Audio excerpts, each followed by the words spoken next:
ان سے حسد اور نفرت کر کے، بدگمانیاں کر کے، ان کے خلاف پلاننگ اور اسکیمیں بنا کر، جھوٹ اور سچی کہانیاں گڑھ کر، دوسرے کے ذہن کو بدل کر کے، یہ ساری چیزیں کر کے آپ کو ملتا کیا؟ کچھ نہیں ملے گا۔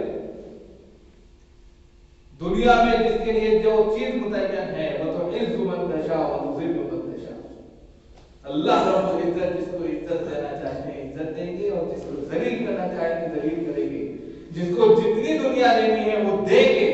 جس کو نہیں دینی ہے اس کو آزمائش میں رکھیں گے۔ پھر ہمارا تمہارا ایک دوسرے سے نفرت کرنا، حسد کرنا، اور حسد میں جادو ٹونا کرنا ذرا سا حسد ہی تو تھا، تبھی تو جادو ہوا تھا۔ یہ ساری چیزیں یہاں پر بالکل کلیئر ہیں، اور یہ ہمارے لیے بھی ہے، یہ صرف جناب محمد رسول اللہ صلی اللہ علیہ وسلم تک محدود نہیں ہے، بلکہ یہ ہمارے لیے واسطے ہے۔ اور پھر میرا جنتی بنتا، اب اس میں بالکل واضح انداز میں کہتے ہیں آپ خواب کو وسوسے ڈالنے والا شیطان جنات میں سے ہو یا انسان میں سے ہو، یعنی فسادی۔ تو یہاں پر سیکنڈ نمبر پر میں 3 بتا چکا تھا ناس کا ترجمہ، چوتھا ناس صدور الناس سے جو مراد ہے وہ صالحین لوگ ہیں۔ صالحین مطلب یعنی کہ وہ لوگ جو اللہ کی خوب عبادتیں کرتے ہیں، شیطان ان پر سب سے زیادہ جو ہے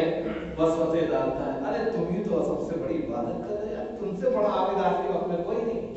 تم نے تو صبح سے لے کے شام تک قرآن کی تلاوت کر ڈالی، تم نے 4-6 جو ہے درس پڑھ ڈالے، تم نے جو ہے مولانا سے وقت رکھ لیا، اب ان سے بڑا کوئی جو ہے صوفی اور کلینڈر نہیں، ان سے بڑا صالحین کوئی نہیں، صالح کوئی شک نہیں، ناصح کوئی شک نہیں،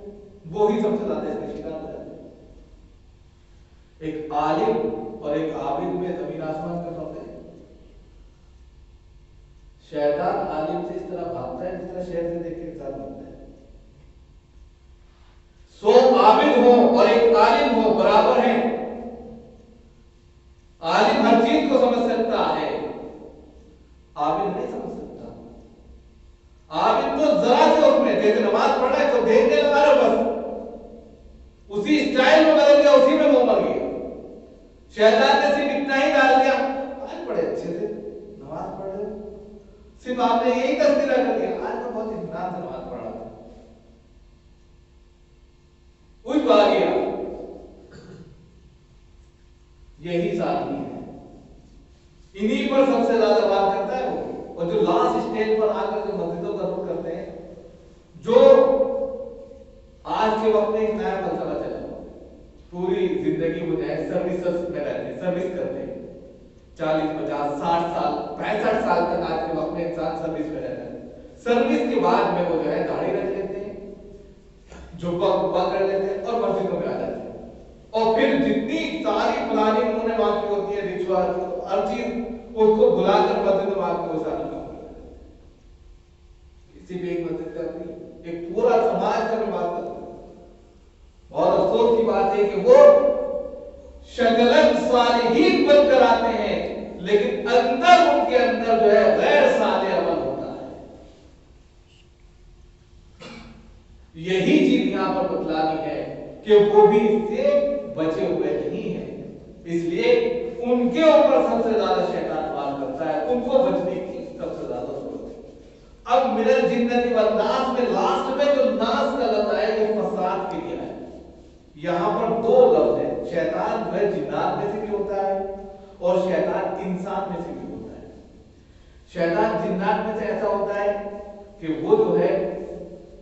ایک تو انسان کے ساتھ میں لگا ہوا ہے، وہ کچھوں کے ڈالتا ہے، اور ایک انسانی روپ میں شیطان کیسا ہوتا ہے؟ آپ ہیں، اور آپ کو جو ہے کسی سے بدگمانی ہے، کسی کا کوئی آپ کو اچھا نہیں لگتا یا کچھ ہے، اب تیسرے کے پاس گئے،